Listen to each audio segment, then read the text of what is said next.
नमस्कार। आज हम एक वायरल YouTube वीडियो को देखने वाले हैं जिसमें एक काल्पनिक फिल्म धुरंधर 2 का विश्लेषण किया गया है। चलिए देखते हैं कि इस विश्लेषण में क्या-क्या मुख्य बातें कही गई हैं। तो चलिए सीधे मुद्दे पर आते हैं। इस वीडियो का जो सबसे बड़ा और केंद्रीय दावा है वो ये है कि धुरंधर 2 असल में कोई फिल्म है ही नहीं, बल्कि ये एक राजनीतिक विज्ञापन है। काफी बड़ा दावा है ना? अब सवाल ये उठता है कि ये कैसे किया जाता है। तो देखिए, विश्लेषण कहता है कि फिल्म का जो डिस्क्लेमर है, आप जानते हैं, वो लाइन जो कहती है कि सच्ची घटनाओं से प्रेरित लेकिन कोई भी समानता संयोग है, उसे एक तरह का कानूनी चीट कोड बताया गया है। इसका इस्तेमाल असल में सच और कहानी के बीच की लाइन को इतना धुंधला करने के लिए किया जाता है कि दर्शक हेरफेर का शिकार हो जाएं। तो फिर ये सिर्फ एक फिल्म है या एक विज्ञापन? विश्लेषण इस बात को साबित करने के लिए कुछ चीजों की तरफ इशारा करता है, जैसे कि बड़े बड़े राजनीतिक नेताओं का इस फिल्म को सपोर्ट करना और फिल्म के गानों को एक तरह से चुनावी प्रचार के मटेरियल की तरह इस्तेमाल करना। चलिए, अब उन तकनीकों पर आते हैं जिनका जिक्र इस विश्लेषण में किया गया है। पहली तकनीक है माहौल बनाना। इसका मतलब है कि असली मैसेज देने से पहले देखने वालों के मन में एक खास तरह का इमोशनल माहौल तैयार किया जाता है।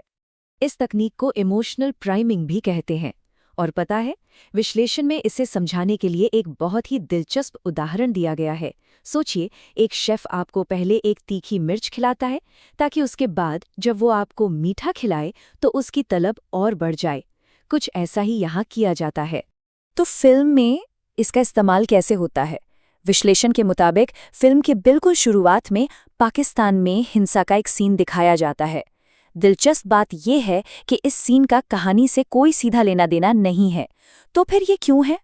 दावा ये है कि इसका एकमात्र मकसद दर्शकों के मन में नेगेटिव इमोशंस यानी नकारात्मक भावनाएं भरना है, ताकि आने वाले प्रोपेगेंडा के लिए जमीन तैयार हो सके। ठीक है, तो पहली तकनीक तो हो गई माहौल बनाने की। अब देखते हैं दूसरी तकनीक क्या है। ये काफी दिलचस्प है। इसमें हीरो को बड़ा दिखाने के लिए विलन का इस्तेमाल किया जाता है।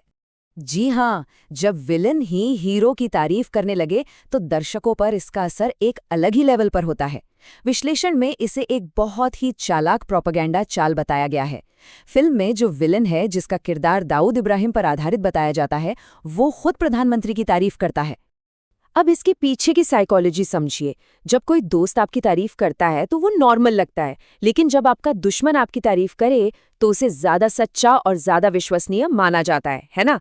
बस यही बात इस समर्थन को बहुत ज्यादा शक्तिशाली बना देती है, और ये तरीका दर्शकों के मन में उठने वाले शक को सीधे सीधे बाईपास कर जाता है। चलिए, अब तीसरी तकनीक पर आते हैं, और ये तकनीक है हाल के इतिहास को अपने हिसाब से दोबारा लिखना। विश्लेषण का ये हिस्सा इस बात पर जोर देता है कि फिल्म उन घटनाओं को भी तोड़ मरोड़ कर दिखाती है जो ज्यादा पुरानी नहीं है, जो शायद हम सबके सामने हुई हैं। यहाँ कुछ उदाहरण देखते हैं। एक तरफ है फिल्म का दावा और दूसरी तरफ है वो सबूत जो विश्लेषण पेश करता है। फिल्म कहती है कि अमेरिका और दूसरी विदेशी ताकतों ने 2014 में मोदी के चुनाव का विरोध किया था, लेकिन सबूत क्या है? अमेरिकी राजदूत तो चुनाव के नतीजों से पहले ही मोदी से मिल चुके थे।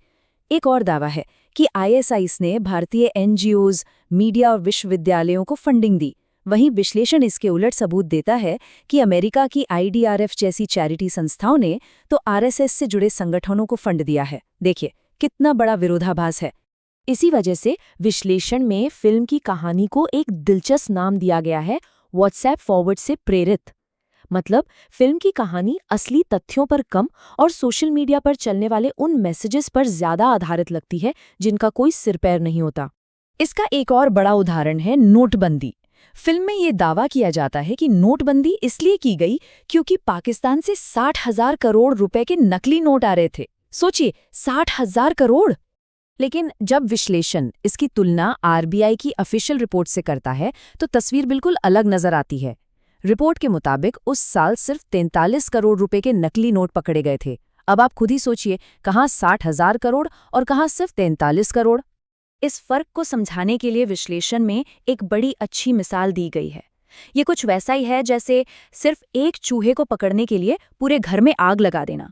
मतलब फिल्म जो वजह बता रही है वो पूरी तरह से अतार्किक और बेहिसाब लगती है। अब आते हैं चौथी तकनीक पर। और ये है रणनीतिक तौर पर चीजों को छिपाना या छोड़ देना। देखिए, विश्लेषण का तर्क बड़ा सीधा है। एक फिल्म जो दिखाती है वो तो जरूरी है ही, लेकिन जो वो नहीं दिखाती वो भी उतना ही जरूरी हो सकता है। तो क्या क्या छिपाया गया? विश्लेषण के मुताबिक कुछ बहुत अहम घटनाओं को फिल्म से पूरी तरह गायब कर दिया गया, जैसे कि दिसंबर 2015 में प्रधानमंत्री मोदी की अचानक पाकिस्तान यात्रा, या फिर उसके सिर्फ 8 दिन बाद हुआ पठानकोट एयरबेस पर आतंकी हमला। 2019 के पुलवामा हमले से पहले मिली 11 इंटेलिजेंस चेतावनियों का भी कोई जिक्र नहीं है। और एक और अजीब बात, मेजर इकबाल का किरदार जिस असली इंसान पर आधारित है, उसकी मौत तो 2011 में ही हो गई थी, लेकिन फिल्म में उसे 2023 का एक इवेंट देखते हुए दिखाया गया है। दावा यह है कि इन सब बातों को जानबूझकर हटाया गया ताकि जो प्रोडक्ट बेचा जा रहा है उसकी इमेज खराब न हो। तो इन सारी तकनीकों, इमोशनल प्राइमिंग, विलन से तारीफ, इतिहास को बदलना और चीजों को छिपाना, इन सब का आखिरी मकसद क्या है? विश्लेषण के मुताबिक इन सब का एक ही अंतिम लक्ष्य है, और वो है गैसलाइटिंग। गैसलाइटिंग मतलब मनोवैज्ञानिक हेरफेर का एक ऐसा तरीका जिसमें किसी इंसान या पूरे ग्रुप को उनकी अपनी याददाश्त, उनके अपने अनुभवों पर शक करने के लिए मजबूर कर दिया जाए। और विश्लेषण का दावा यही है कि ये फिल्म एक बहुत बड़े पैमाने पर पूरे देश को गैसलाइट करने की कोशिश करती है। इसका मतलब क्या है? इसका मतलब ये है कि फिल्म लोगों को ये बताने की कोशिश कर रही है कि जो उन्होंने अपनी आंखों से देखा, जैसे नोटबंदी के वक्त एटीएम की लंबी लंबी लाइनें या आर्थिक परेशानियां, वो सब असली कहानी थी ही नहीं। असली कहानी तो वो है जो फिल्म दिखा रही है, मतलब लोगों के अपने अनुभव को एक नई गढ़ी हुई कहानी से बदलने की कोशिश। और अंत में ये विश्लेषण एक बहुत ही गंभीर सवाल के साथ खत्म होता है। ये सवाल चुनाव आयोग और सुप्रीम कोर्ट से पूछा गया है कि क्या ऐसी फिल्में बनाने की इजाजत होनी चाहिए जो फैक्ट और फिक्शन को मिलाकर एक राजनीतिक नेता का प्रचार करें और दूसरे को देशद्रोही की तरह दिखाएं। ये एक ऐसा सवाल है जो हमारे लोकतंत्र और मीडिया के भविष्य के बारे में सोचने पर मजबूर करता है।